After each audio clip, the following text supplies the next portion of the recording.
anyway, so you were saying that thinking to get to action. Yes. Yes, because we can have a lot of feelings, and I'm not saying that feelings aren't important, but you don't have to act on every feeling that you have. Absolutely. You know, 100%.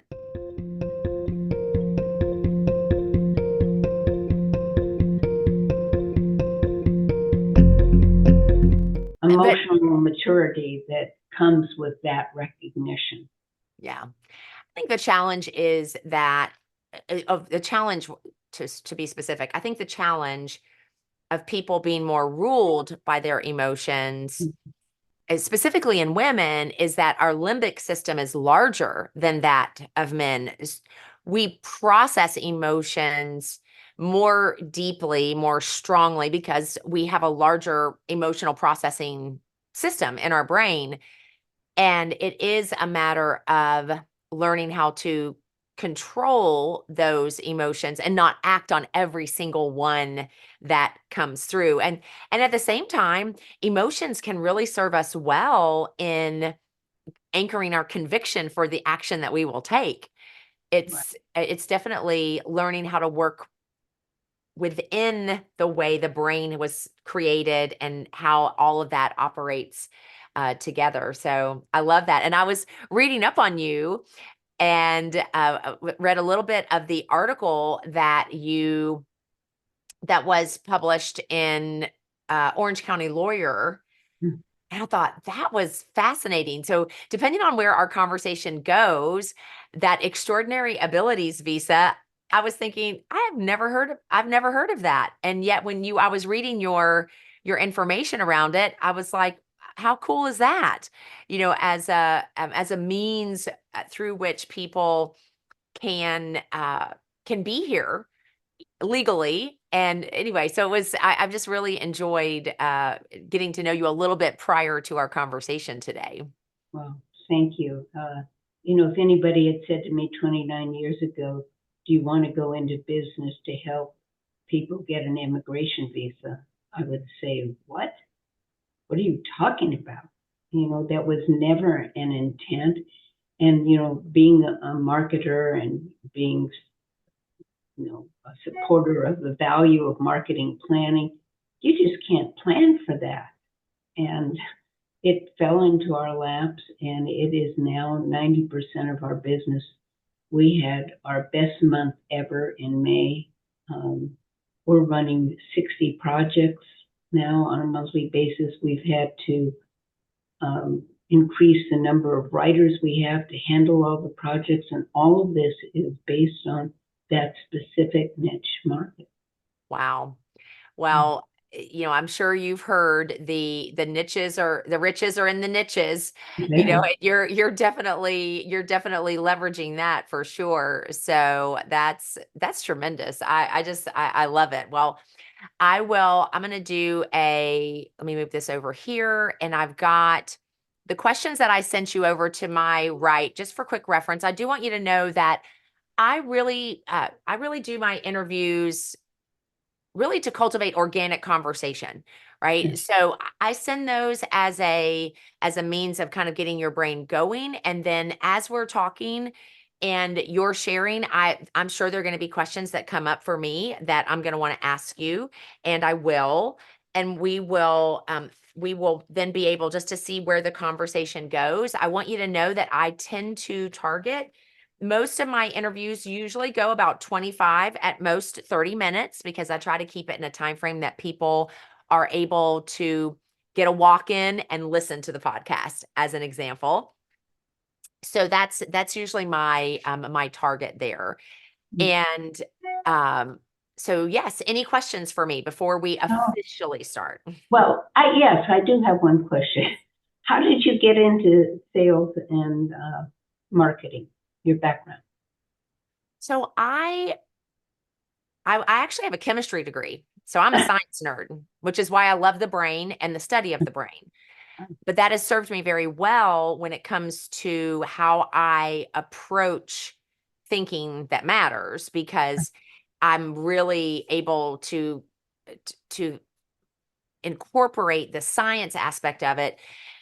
And because of my background in teaching science, to do so in a way that the average person who really doesn't have a great deal of knowledge about the brain or even science for that matter can better understand it. So that's part of that. Now I got into sales because I wanted to be able to work from home and raise our boys. At the time my oldest was 15 months old is when I first started selling. And for 19 years, I built a large team. I built leaders. I helped to build the company in the direct sales space while helping my husband build his photography business. So we had two businesses. We've had two businesses for the last 24 years. Fred Shots, which is my husband's photography business, is still amazingly wonderful. And then in 2020, the company that I had spent 19 years with closed their doors. And I had already said yes to Southwestern Consulting because I saw some of the markers Mhm. that made it likely of the closing. And I said yes to Southwestern Consulting because I was at a place in my life where I wanted to be able to help others not have to learn it the hard way. And so that's where I made that shift, where that's concerned. I need to put this on do not disturb because I don't want notifications coming in on our recording. So that's my background. And then once I got into Southwestern, it provided a great platform from which to be able to not only help business owners, executives, you know, people in the professional space, but also to engage in training because I'm one of the company's certified trainers and also grow my speaking platform as well. So Wow. Fascinating background. What part of direct sales? What was the product that you were selling? jewelry. I sold Jewelry. jewelry. Yes, ma'am. So it's so interesting because in my own direct sales, so I'm B2C, right? I'm selling directly to clients. With my husband's business, I'm B2B. I'm selling directly to businesses for the most part. So I've had experience in both of those. And I believe that my experience of B2C helps me to relate, build rapport, develop long-term relationships in the B2B, which is primarily how we sell within Southwestern Consulting. I'm grateful that I've had both experiences because both really actually can work well together in how we show up in that space and how we serve people. Have you ever heard of a training program called Track Selling System by Max Sachs International? No, ma'am. Track selling systems. It's a 7-step process, which they say is the foundation is based on buying motives and buying decisions, and that they're universal. So it can apply to any product or service, whether it's B2C or B2B. And they said that there are certain decisions that are made in every sales cycle, and they're made in a specific order about you, the individual, the company, the product or service, the price, and the time. And then they say there are 6 universal reasons that people buy products and services. And one is fear of loss, second, Yes. desire for gain, security and protection, pride of ownership. Um, let's see, what is it? There are 2 others that I can't rattle off right now. It's been a long time. But I did marketing consulting for that firm many years ago, and it's served me well, Okay. understanding the buyer's journey. Yes.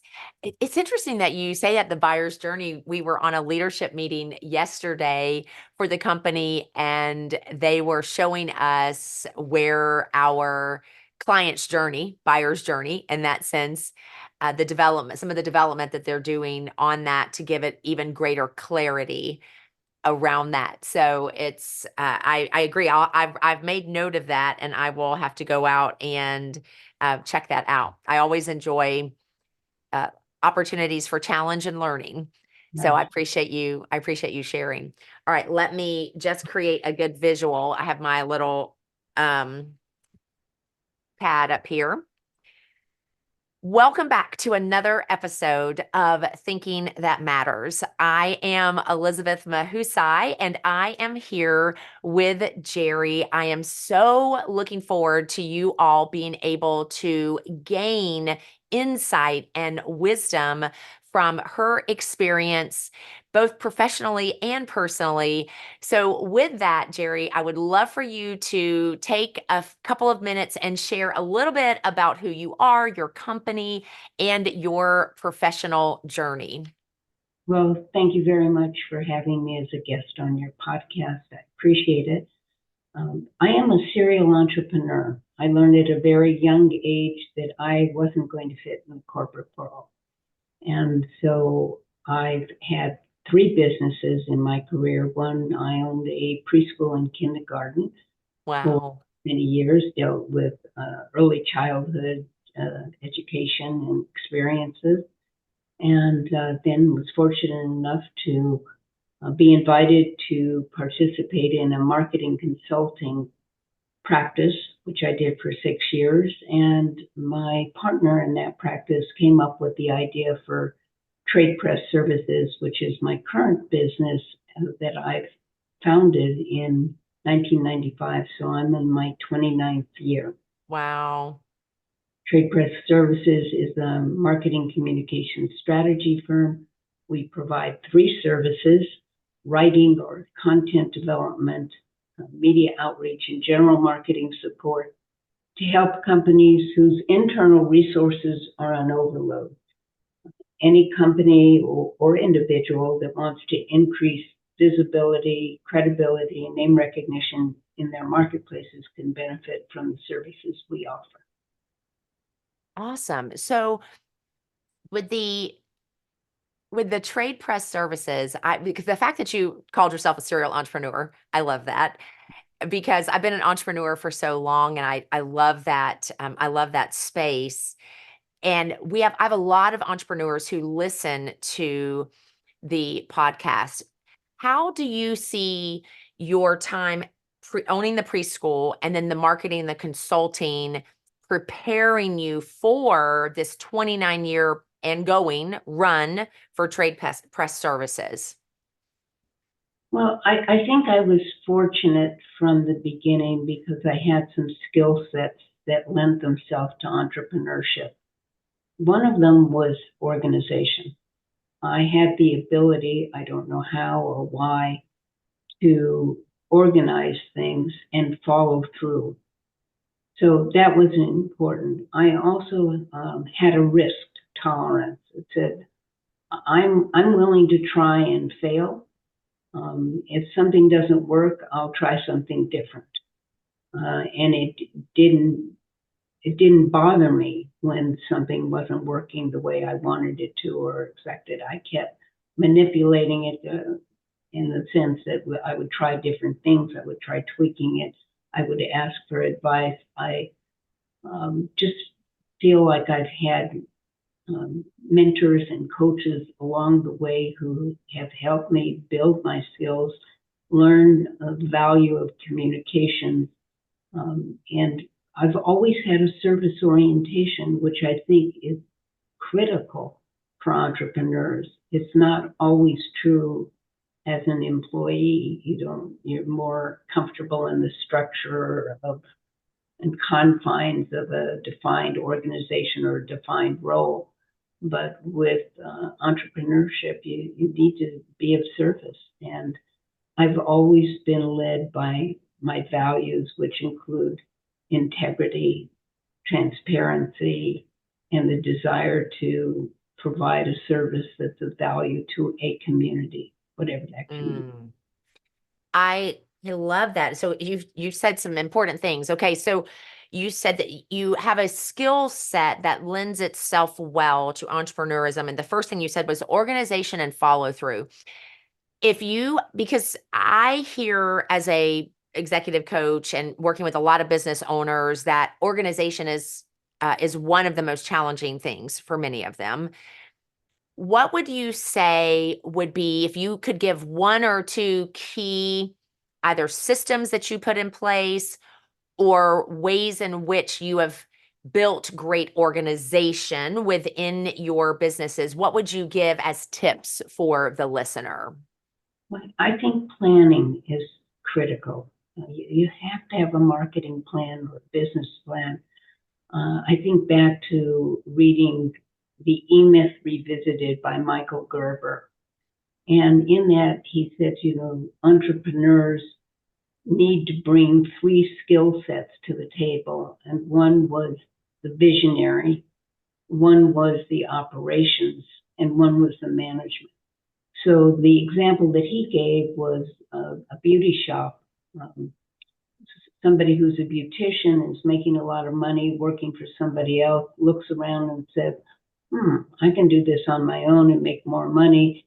They leave, they open up their own shop, and then they realize that the skill set that they have, which was the craft of cutting hair and coloring hair and doing whatever they do, is not what's needed to become an entrepreneur. You need that ability to manage people, and you need the vision. So Yes. unless you can bring all three to the table, I think it's going to be difficult. I appreciate that, and the suggestion of E-Myth. That's an excellent book. The other thing that you said was risk tolerance, a willingness to try and also then fail. That is a key component that I have seen that is an important part of having thinking that matters. So I break that down for the listener. How are you thinking when it comes to your risk assessment and your willingness to engage in risk? That's a complex question to address. I think back to a couple of mentors that I've had. One of them who was a Holocaust survivor, eventually emigrated to Israel. And what she learned there from the Israelis is there's no such thing as failure. If something doesn't work, dust yourself off, try something. I think that's important. I also think that in doing marketing or sales or product development, you try multiple avenues, or you pursue multiple avenues at one time on a small test case basis. So you don't do end-to-end marketing. So for example, a company decides that they're going to do outreach by direct mail Yeah. and spend 6 months doing that, and it fails. Well, they've lost 6 months and a lot of money. So what I would advise instead is try to direct mail advertising, SEO, getting articles published. Start small and try multiple tactics at one time and see what works. Test them, and then expand on the ones that are working better for you and discard the ones that aren't. I love that. I love that you said there's no such thing as failure. In my book, Pick Your Path, I talk about failing or failing forward, failure or failing forward. When we fail forward, we learn, right? That's like your multiple avenues on a test basis. You test it out. If it doesn't work, you go to you look at other options, other avenues that allow you to have the success that you desire. I appreciate that. And then you also mentioned service orientation. What are the ways that you've cultivated a mindset around serving? It's a funny story. When I joined a marketing consulting firm, it was a solo practitioner, and he brought two of us on as associates. And the first day we started working together, he gave us a list of 59 rules, 59 rules 5'9"? for client servicing. And of course, this was before the internet, and it was, many years ago. But, some of them always come to a meeting with an agenda. That was one of them. When somebody asks you to do something, always tell them within 24 hours when you'll get it done. Not that it has to be done in 24 hours, but you respond to them within 24 hours. Um, you know, he taught us to be good listeners. Mm, The value of demonstrating an interest in other people, um, in finding out what's important to them and how they like to be communicated with.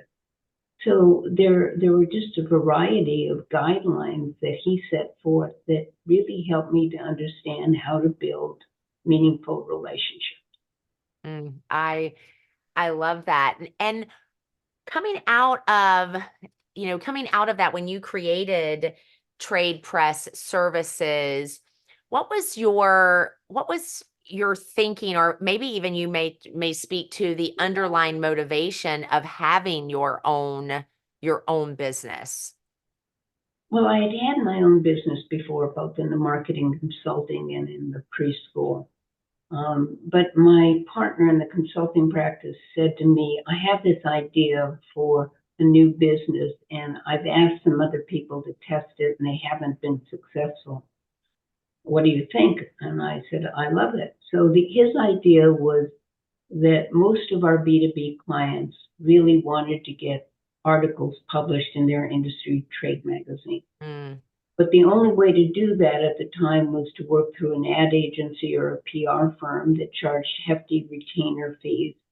And then everything else, was extra. And they promised the sun, the moon, and the stars, and made you sign a 6-month retainer agreement or longer, and nothing ever happened. So he said, what if we just provided that service? We're not a traditional PR firm, but we just provide this one service of getting articles written and published for clients. I said, well, that makes sense to me. I think, that's what people are looking for. That's what they want. And I had the business up and going in 2 weeks, and I never looked back. wow. I was very fortunate. And, there again, it went to planning and organization and determining that the service provided value not only to the clients we served, but the editors with whom we were working. Yes. And I have to imagine, in 29 years of building that business, there have been ups and downs. Oh, yes. Oftentimes business owners, once they get settled and now they're well into business development, most, not everyone, but most have what I may call one or more, we might call them crisis of uh, belief, right? Can we do it? Will it work? Will we weather this market downturn? Whatever the case is, what have been some of the limiting beliefs that you've faced in the development of your business? That's a really good question. And I think part of it was how can we grow? What do we need in order to grow? And it meant really recruiting new people. I used to do everything myself. And Mm, how did I, bring on new people who understood my vision, my mission, and how to contribute in a positive way to maintain, the legacy that I had started to build. So that was an issue. In 2000, probably around 2000, when the internet came to being, we really had to pivot because print magazines as we knew them were going out of business. The business model changed with the internet. yes. Publications became digital, online. Uh, Many of the publications that we had been doing business with went out of business. They just couldn't sustain it without advertising dollars and subscriptions. And so we started as a one service company, writing articles, getting them published, and we had to pivot. We had to learn that we were writers and we could write white papers and blogs and newsletters and case studies and books and website content. So that was really a challenge that, we Mm, faced and we overcame by being flexible and saying, what's possible? We didn't focus on the negativity or, what's impossible. We looked at what's possible. that's I love that. We didn't focus on the negativity. We focused on what's possible. And in doing so, you were able to redirect, redirect thinking and also direction of the company, it sounds like, in a positive way. Which I think, that is something that's translatable no matter the industry, no matter the business, no when people face challenges like the everything going from print to digital as you did, the pivot. And of course, didn't we hear pivot a lot in 2020 with COVID? With the shutdown and people looking at how do we stay in business, and many didn't stay in business. But we were fortunate because we have always been a virtual company, except for a 2-year period when the city of Thousand Oaks, in its wisdom, decided I couldn't have a home-based office with people. Um, Okay. but after we were in an office space for a couple of years, and the technology improved enough that we could log in remotely, we could go back to the virtual company concept. But, coming from a direct sales background as you do, you might appreciate this. We work with independent contractors. And Okay. when you're working with independent contractors, you can't control their time. You can't control the way they do something. And it's a little bit more difficult to build a team and to develop that enthusiasm and support for working together and communicating how important it is to serve the client. And in our business, we had multiple clients. We had individuals and companies who were paying for our services. We had editors who were using our services and expecting us to deliver high quality content. Right. We had writers who were our clients because we had to keep them happy and we had to support them in a way to make their jobs easier, which we do. We provide a lot of support, not only to the clients and editors that we serve, but also to our writers and associates, and trying to make them feel that they're part of a team and having them buy into the vision that we have, not only the mission, but the vision. Okay, so there are a lot of people out there right now who they did pivot and they are still predominantly virtual, or maybe they have a hybrid, maybe they're coming in once or twice a week. From a standpoint of what you've done to cultivate your culture, to cultivate that connectedness among independent contractors, share with us, some of what you have found to help you in that. Well, we have weekly team meetings with our associates, so that helps. For those who are local, and there are some of them, small group, we get together for lunch, once a quarter. We send birthday cards out. We always begin a conversation as, what's new and what's changed since the last time we talked, because we are interested in their lives and what's going on with them, whether it's clients or editors. So we show an interest in other people. I Mm, think that's helpful. yeah, really taking an interest in someone's personal life helps them to feel cared for Mhm. and heard. And I believe it makes a big difference actually in someone's overall productivity as well, because it's not just about the product that I'm delivering to you, it's about the relationship that we're developing in the development of that end result. Speaking about developing relationships, an attitude and a belief that I've always had, and I've said this to so many people through the years, is we may not be the right company for you.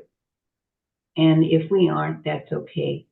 But my interest in my job is to really find out if we're not the right fit for you, how can we help you achieve what you want to achieve?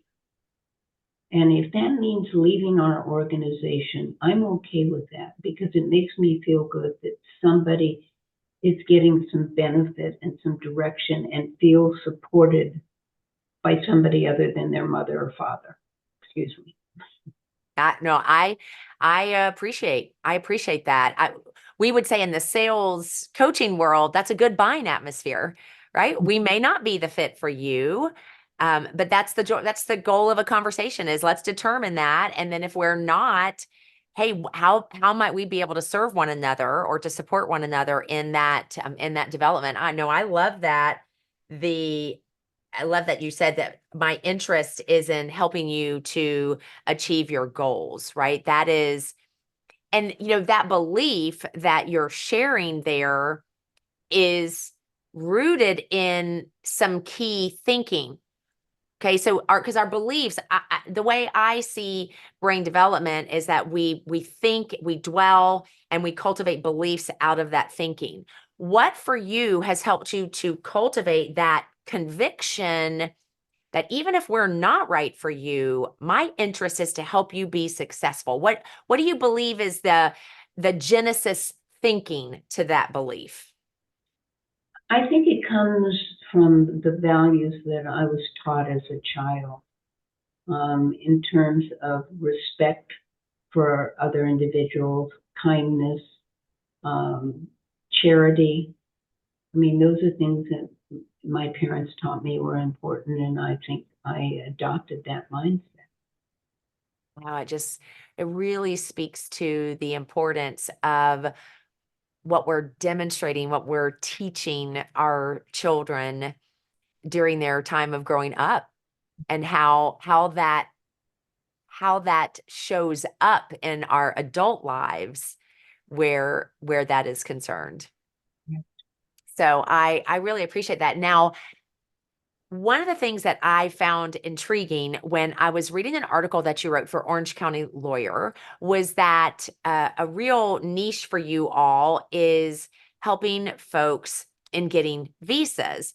I think that's fascinating, and I want the audience to know about that. So, can you speak to that a little bit more specifically, how you utilize the skill sets, not only for yourself, but for your team to assist those who are wanting to be in America legally and the ways that you help them to do that? Sure, it's very transactional in one sense, and I'll explain what I mean in a minute. But it's also the delivery of our service to individuals just as we would to corporations. And about 6 or 7 years ago, somebody came to us as a referral from an immigration attorney that we had never heard of. We didn't know what he was talking about. He lived in the UK, and he said, I'm applying for an EB1 visa, which is a visa that enables people who are in the United States to stay here, live and work, and eventually it results in getting a green card. And so we helped him write articles, and then we started getting more referrals from this law firm. And now we're getting somewhere around 10 a week. And Wow. the first 5 months of the year, we brought in 68 new clients. And an EB1 visa application is what an attorney files before the United States Citizens and Immigration Service, the USCIS. And there's a variety of criteria that has to be met. And one of them is to demonstrate extraordinary ability. And the way to demonstrate extraordinary ability is by becoming a published author or thought leader.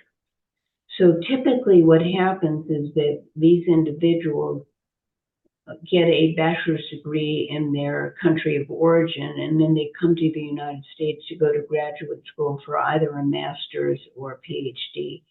And they end up working here, and then, oops, their student visa expires. Expires. Yeah. And that's when they need to file this application for a new visa. And so one of the reasons that they come to us is to help them get articles written and published. There's a second category called published material about you.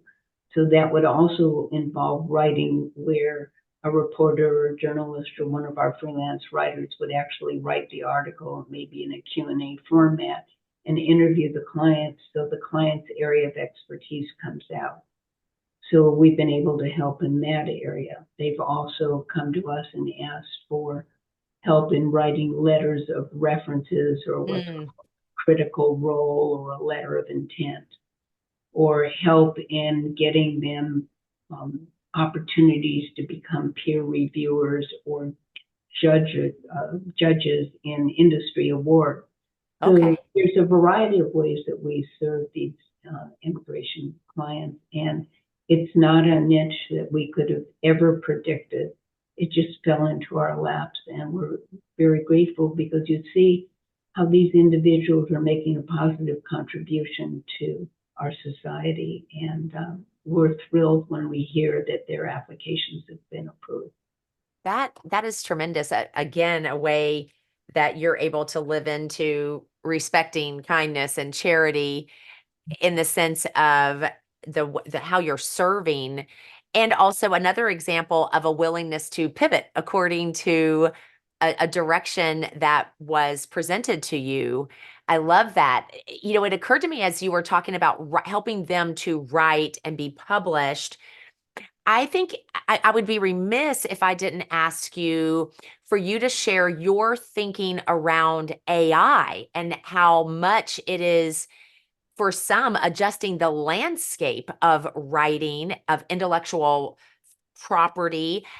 Tell me your thoughts on what's happening in the world where AI is concerned. Well, there are two aspects of it. We write on AI related topics for many of our clients because Okay. they are technology experts. So we've been writing on AI for a couple of years. But also, using AI can be dangerous because it's a matter of garbage in, garbage out. So depending on the biases of what's put in, it can provide inaccurate information. And one of the things editors don't want is anything that's plagiarized from ChatGPT or AI. And so we put all of our content through rigorous plagiarism checks just to make sure that it is not AI generated. I think AI has a use. It's great for research, but you have to be leery and you have to double check the sources to make sure that what you find is accurate and true. So there are some pros and there's some cons, and I don't think that the shakeout is going to take place for years yet. You know, I think I totally agree with you. I think we're not even close to really understanding the ramifications of what we're seeing where AI is concerned. The way in which you just articulated that, though, sparked a thought in my mind. You said that you run your articles through rigorous checks for plagiarism. Yeah. That's exactly what we need to be doing in our thinking and with our emotions. We need to run our thinking and our emotions into rigorous tests of, is this true or is this not true? So that as we go through these rigorous checks and we determine, hey, that's not true. Just because I think it doesn't mean it's true. You would agree with that. Right. Just because I think it doesn't mean it's true. When we run that through and we determine that's not true, then that allows us to reject that or redline it. I mean, I grew up on the red pens of, going through English. We redline it or we eliminate it.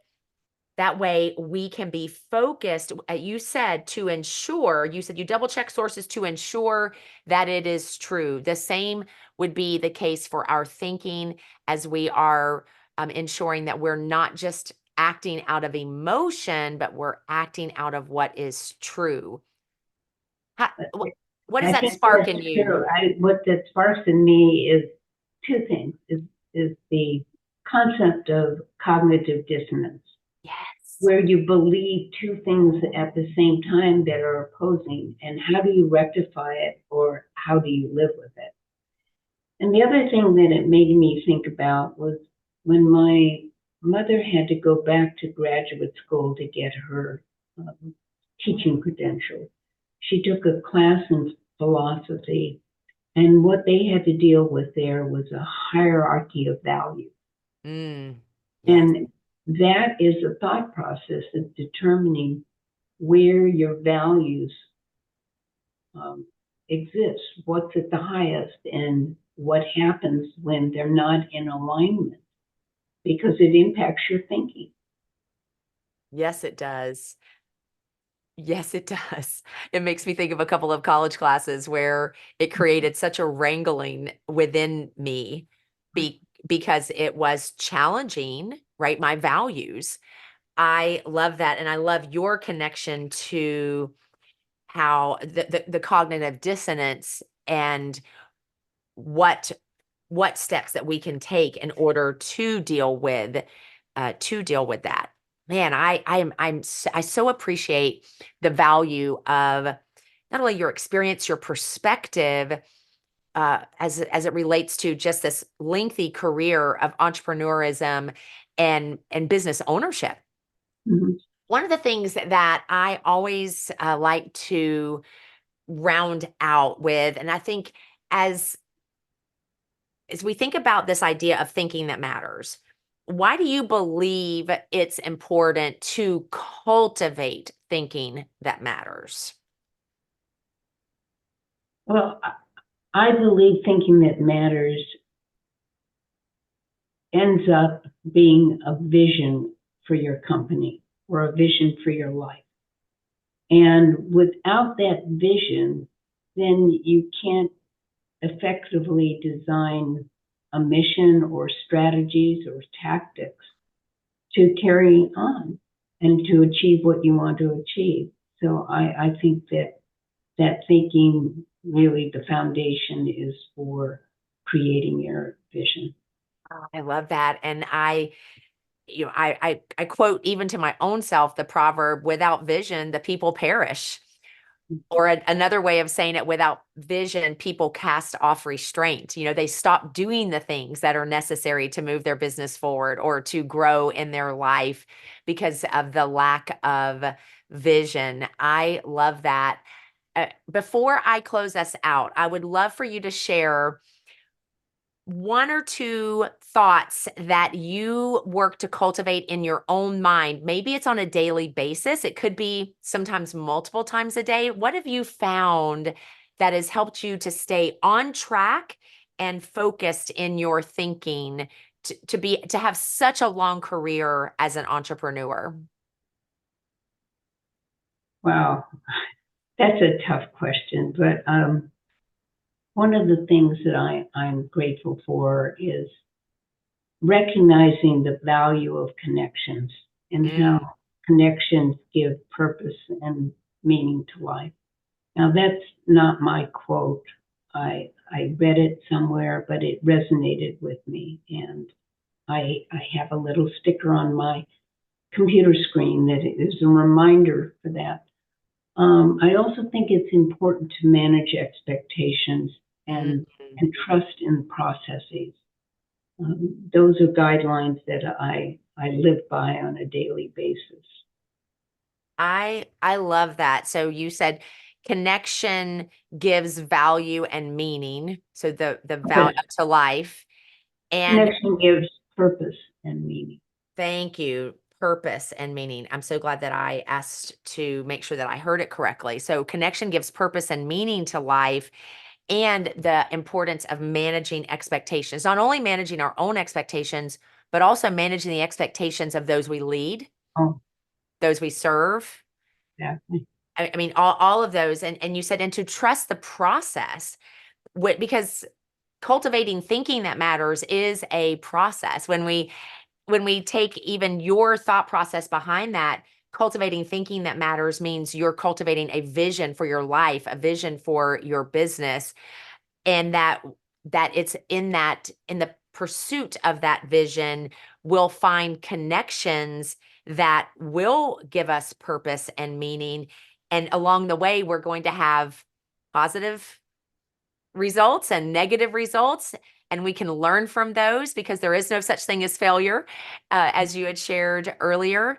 And I always love to close because I believe this with everything that is within me from thinking it for so long, is that when we cultivate thinking that matters, we actually can live a life that matters, and we can build businesses that are difference makers in the lives of those we are able to serve.